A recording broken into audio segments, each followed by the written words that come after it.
Welcome back to GORDYS GASBAGS. We're drawing to the end of another week of COVID. Corona's still hanging about. For some, they're enjoying it. Others, maybe not so. For me, I've had about enough. But right at the moment, we've got a massive episode. So many of you have asked for this person. And Timapara obviously handballed me the challenge last night. I rang the phone. We eventually got in touch with each other. Ladies and gentlemen, episode 22 of GORDYS GASBAGS. LL Cool J, Laura Langman. Yeah. Hi. I wish I could move like him. Can you dance? No, as you'll probably see in the SSN challenge this week. No, I can confirm I can't. Hey, but my teammates keep nominating me too. I must admit, Sunshine Coast has been the best on these SSN. You've been collaborating the whole side for every challenge. Oh, look, Shizzy, I think, needs to take the credit. She is the collator, the motivator, the kicking together lady. So, yeah, it's definitely Shizzle magic there. Yeah, she's a champion. Hey, Laws, you're living on the sunny coast, so you haven't gone back to NZ during COVID. Yep. But I mean, I've chatted with you. You love the sunny coast, don't you? It's a beautiful spot. Yeah, I do. I just love the lifestyle here. It's not hard to get motivated to get out the door. The activities pre-COVID were at your disposal, essentially. So it is a home away from home, and we're lucky with Facebook, and hopefully they open up flights across the ditch. So we'll be able to get home at some point in time. I said to you, have you been busy? So, like for a lot of people, it's just come to a complete standstill. You're the first athlete that I've spoken to on GORDYS GASBAGS, even though we're in Kiwi Week. It was inevitable we needed to chat to you, but you're the first athlete. So, what's COVID been like for you? I feel like I've been quite busy actually. So pretty much when COVID went down, I dove straight into work, and I was fortunate to be able to really bump up hours there. We were really fortunate too to be given equipment so we could set up garages, our garages for gyms. So, and then obviously the restrictions here, we are still allowed out and about to do physical activity. So training was largely similar, just not in our usual gym. But my attitude is, you can make a session and train in a cow shed and it would be just as good as an HP gym. So I wasn't too phased on that area. And then NetFit has just launched in New Zealand, which has been absolutely fabulous. And so I'm filming similar to you episodes, but yours are probably better quality than mine. So like I'm in the kitchen, which is like not a comfortable environment for myself, and then we're working out in the garage. So that has kept me busy. Yeah, I've watched it. I watched your very first cooking one, and I know it wasn't supposed to be comical, but I laughed the whole way through it. Oh, seriously, I think last week I tripped on Cherry, who's my defender, rolled my ankle against the garage wall and then we stacked it. And I was like, you think we could edit that out? We're in too deep. I was like, disaster. Hey, you're a fitness head. You're a fitness machine. Like, let's be honest. But you love being fit. You must, because getting out and about. Yeah. Is that what you call it? Because I get out and about too, but I don't look like you. But I know I was fortunate to head before COVID. West Coast Fever headed up to the sunny coast, and we planted ourselves. Awesome, yeah, we planted ourselves up that one. We had a bit of a dry run against you guys, but we were at the sports hub, and we were fed beautifully. And I'm led to believe we were fed beautifully by your housemate. Yeah. And my mentor in the kitchen. So you guys would have been fed by DC Eats, and they are just fabulous. So we moved houses just before COVID really created the lockdown. And I'm really lucky because Em loves CrossFit. So she's like the genius behind all our workouts, which is like epic. Yeah. So we're lucky. If Em doesn't feel like training, I make my hubby train, and he never feels like training. So Em's usually doing all the training with me. So yeah, look, I definitely hit the jackpot. Are you constantly like feeling motivated? Like you just, because a lot of people are going through ups and downs. I personally, yesterday had a shocker. It was just a crap day, and I think we're all doing that at different stages. Have you had a down day? Oh, look, I think, it was birthday month, so I'm pretty sure I ate my body weight in Annie's cookies. Now, you will know what they're about. That's bad. Honestly, that's bad. I know. Fortunately for myself, they went jumbo size. They were like portion control. But for me, that doesn't seem to stop me eating more than one a day. So I've had external motivation because of all that rubbish I've been eating. Right. So that's what it is it? I must mental note. Yeah. Eat biscuits, go for a run. Okay, no drama. Yeah. Hey, part of GORDYS GasBags has been catching up with the players of yesteryear. And the irony of you is you're still playing, but you're also yesteryear, if you get what I mean. You played. Yeah, I'm a has-been. Mm-hmm. Yes, you're a has-been. But you're still a hat. So it's quite an intriguing. No, I'm not. It's quite an intriguing scenario. Do you look back at when you first played? Like, can you remember right back to your very first game of netball? Oh, yeah, absolutely. I think, I had a reflection interview the other day about 2012 even, and playing in Magic, and oh, wow, like, the feeding really hasn't improved, let's be honest. Which is probably the most disappointing aspect. But, I do. You know what? I remember so clearly when I got drafted into Magic. Like, it was just out of nowhere. And then, I think it's not until you have, like, an enforced break or, I think in the year that I had off, really made me probably appreciate the journey for what it was. So, I definitely do remember games very clearly, actually. Yeah. So I chatted with Lizzie Ellis last week, and she made a comment and said, because I asked her who were the players that she appreciated most during her time of 122 caps for Australia. And she went through a list, and you made that list. Good job, you.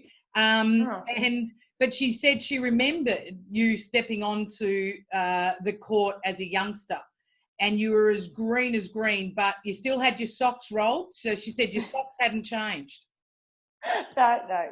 No, probably nor had my pre-match. Yeah. Oh man, I remember trying to feed around Liz and Kath. Oh gosh, you can imagine how that went. I don't need to go into detail. Yeah. But oh yeah, those games. I remember being on the receiving end of some massive spankings from Australia. And then I also remember that one game in a blue moon when we beat them by 25 in Auckland Waitakere Trust Stadium. Holy moly. Yeah. That was a great day. Yeah. And do you feel like this is a really interesting one, because you're almost like the adopted child for Australia, even though you're our greatest frenemy, I guess. Do you feel the love here in Australia when you play? I honestly, it feels like family, to be honest. Like the Sunny Coast community and members and fans, like they just love the sport, and I think that's what I love about it. And I think having come over here and played over here, you get a really great understanding about why Australian sports people are so great. And I really admire that, and I love being immersed in it and being around it. When you mentioned your break before, so we'll go straight there. When you took your break, and I have spoken to you about this before, but when you took a break and can you genuinely tell me that you really didn't know what was going to happen? Like you thought, I'm just going to take this break and what will be will be. Is that how you went about it? Yeah. Like at the end of 2017, like it was awesome, and I kind of had started to feel like I was like a bit of a hamster, like, you know, on the wheel. What were you going to do next year? Oh, hopefully sign. But like at the back of my head, I knew, you know, I was creeping up the age bracket, and it kind of was coming down to a point in time where it wasn't real. You know, it was up to clubs to decide, did they need my services? And you know, it wasn't really was I going to play. It was getting to the am I required? And so I felt at the time I had done a complete circle. Started with Knowles, felt real lucky to have been under her leadership in my final year, and to come out on top was like, you couldn't have asked for a better ending. And I had kind of started to get to that stage, like I've never had a problem like getting out and about and training, but I was really wanting to say yes to things that I was having to say no because they either clash date-wise or, you know, you can't be doing an adventure race and a lead up to a SSN game.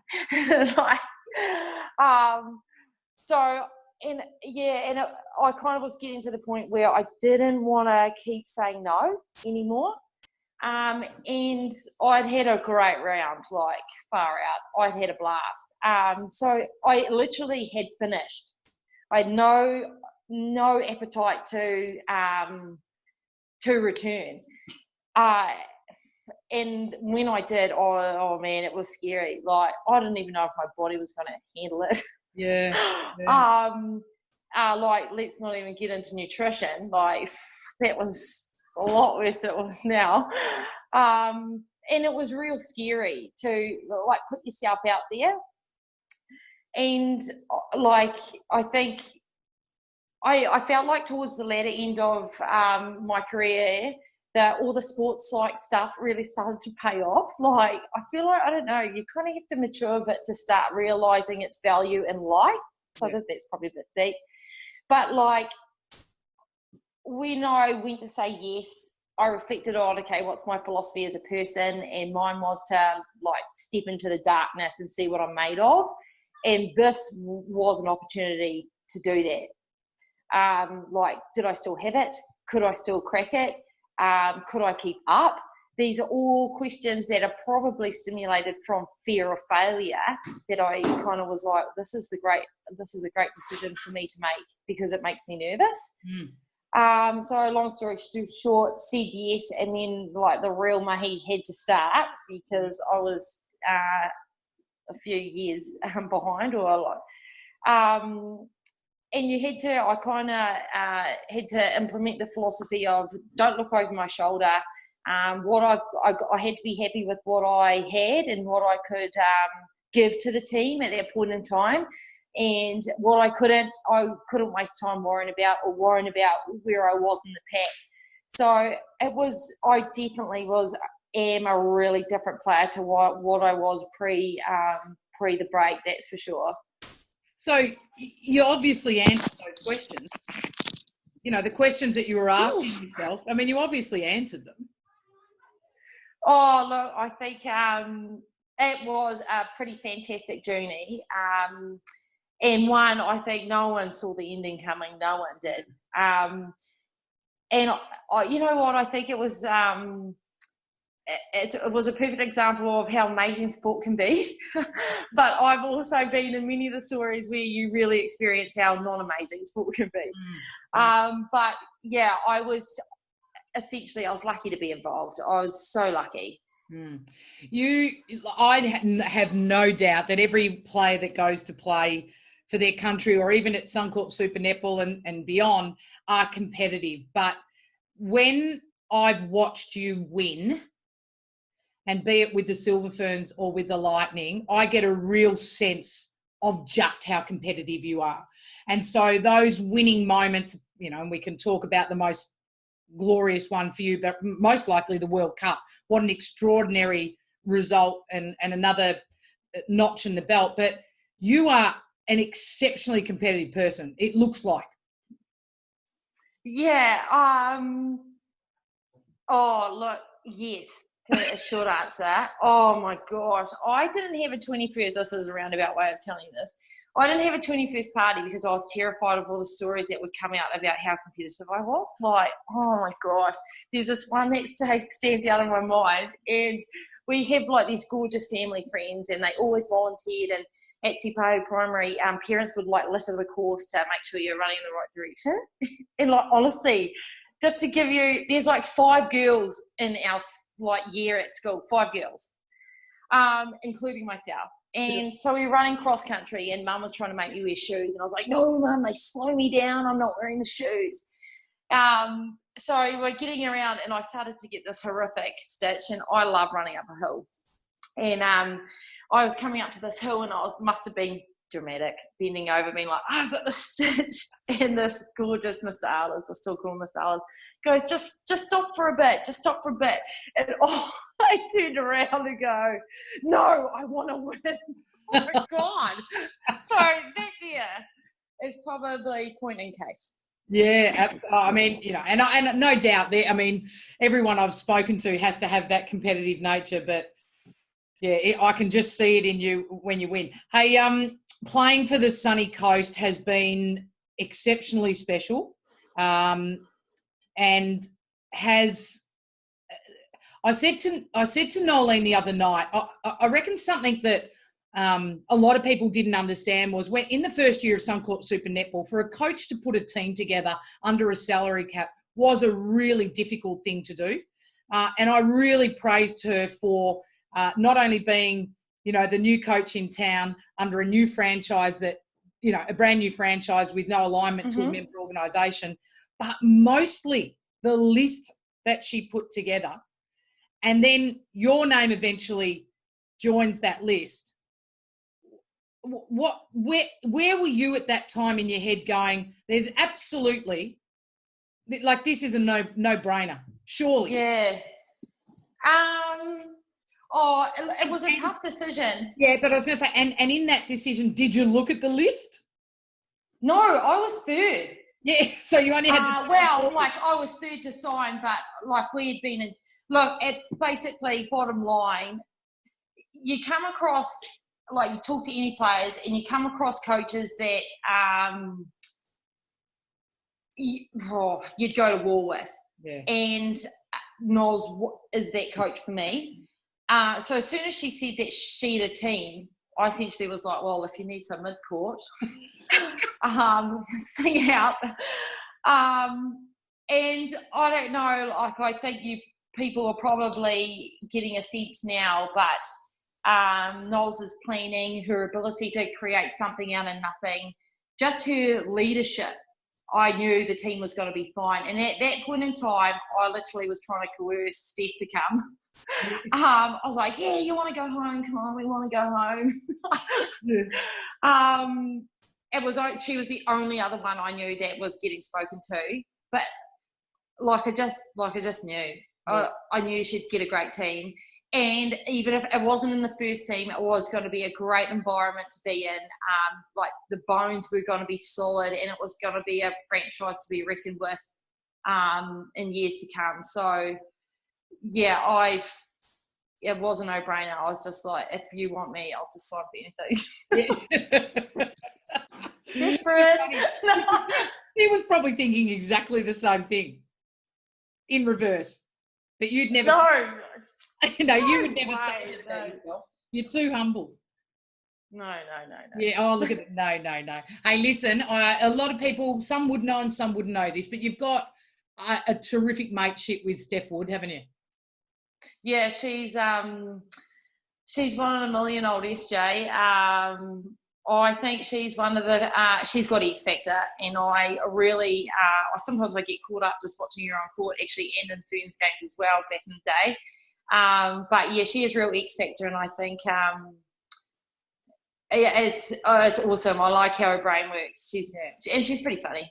Yeah, she thinks she is.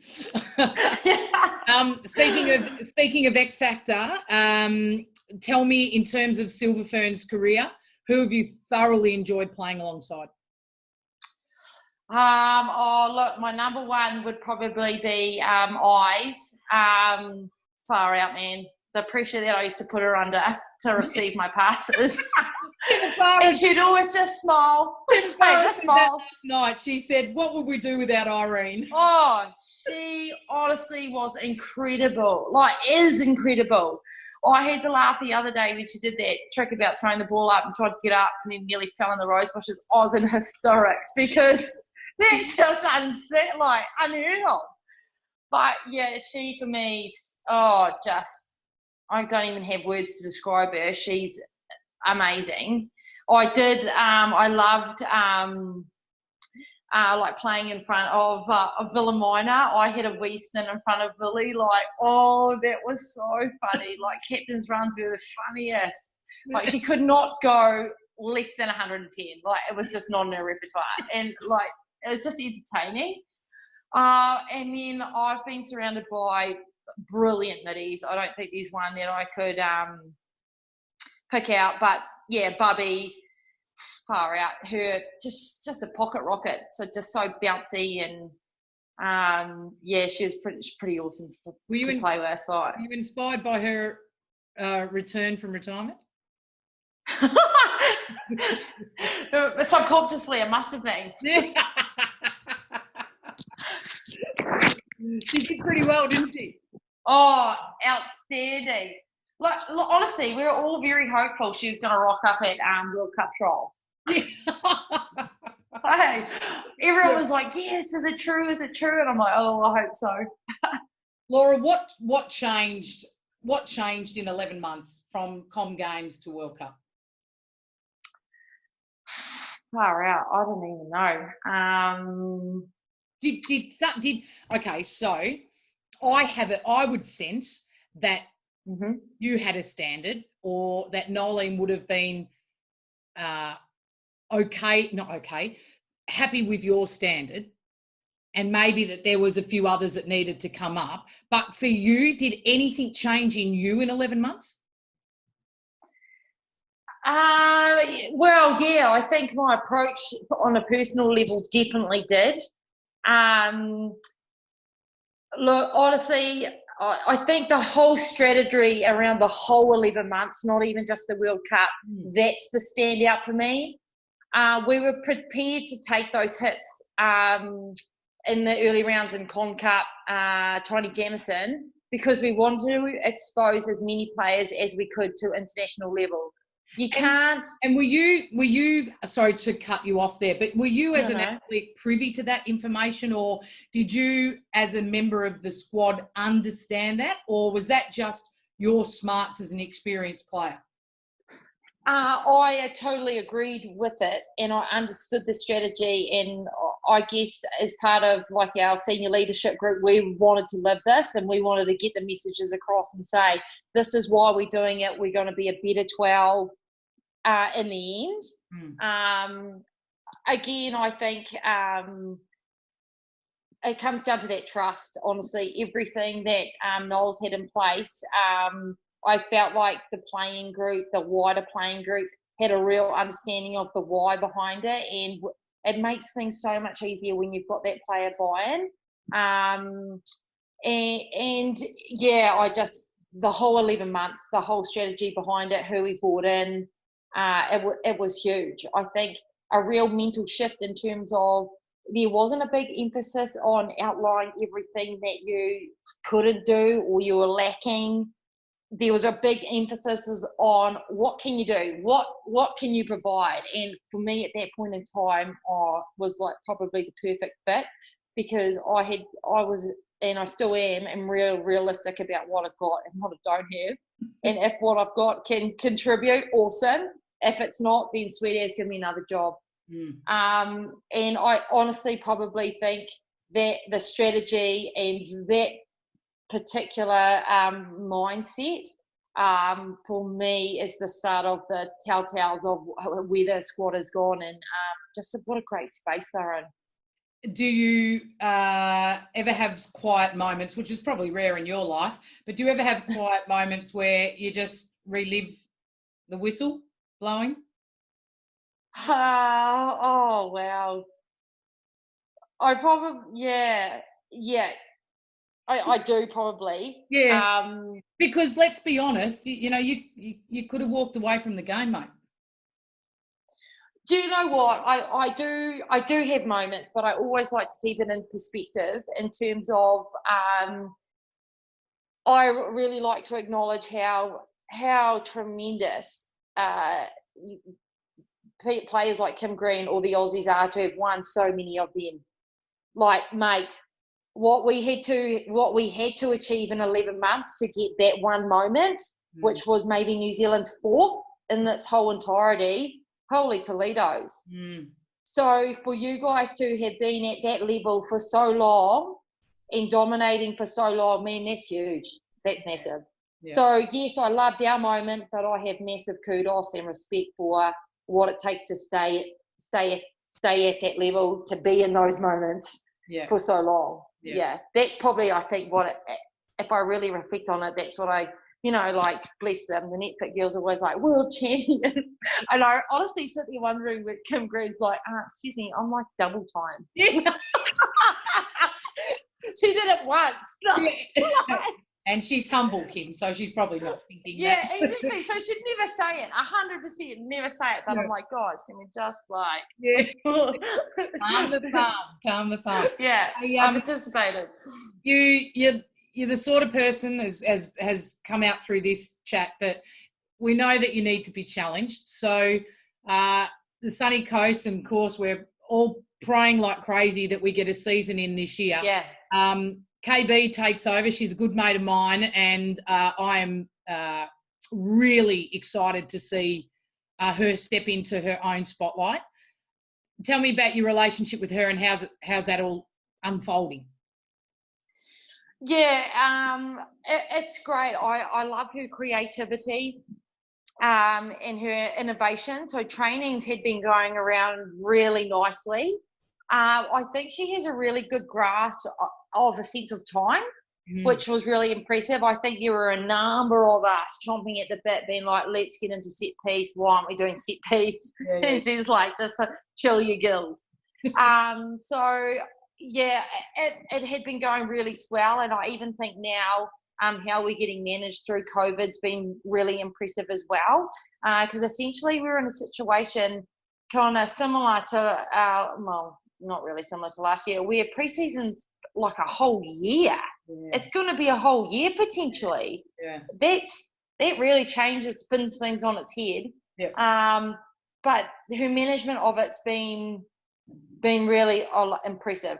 Yeah.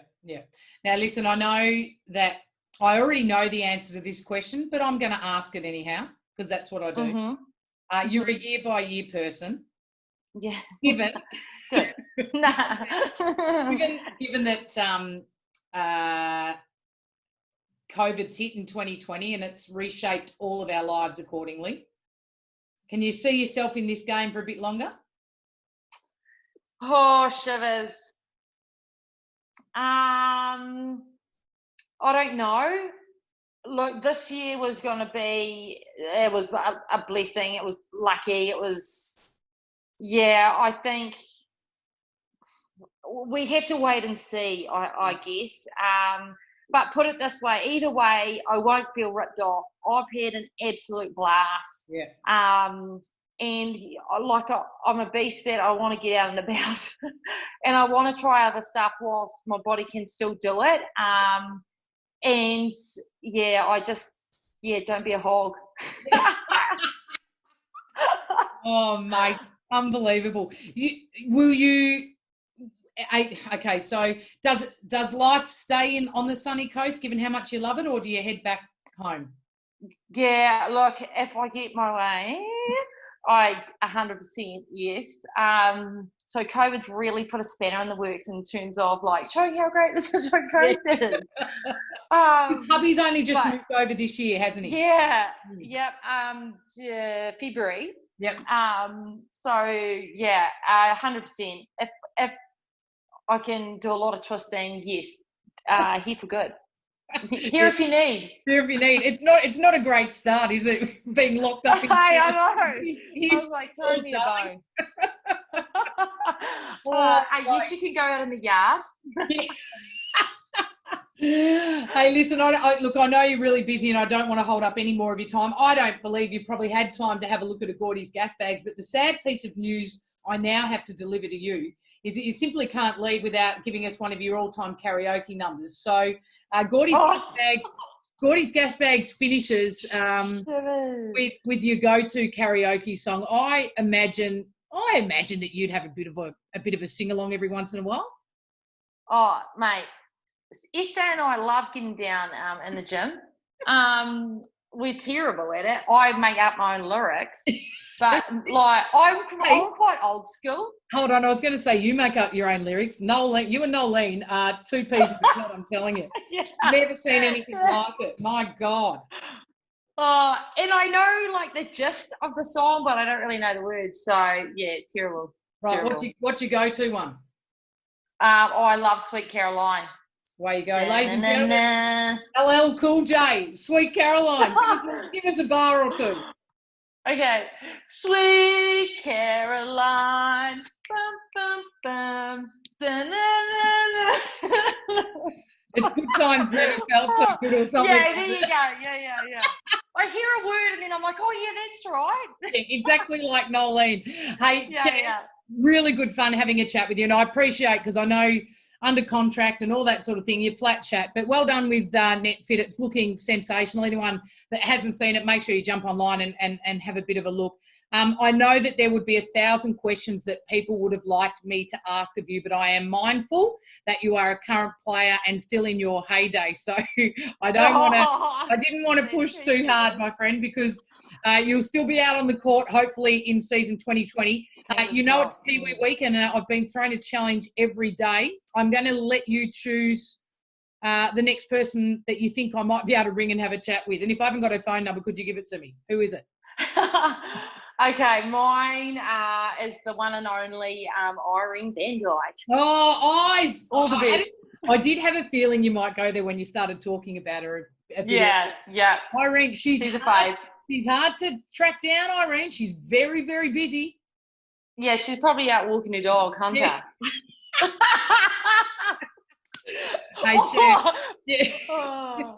Hey, listen, enjoy COVID. Oh, you're gone again. There you are. You're back again. Oh, there I am. Sorry. Yeah. No, enjoy COVID. Stay safe, and we'll see you out on Sanitise. Yeah, energized, ready to go. Perfect. Good on you, mate. Thanks, everyone. This is GORDY's. See you later.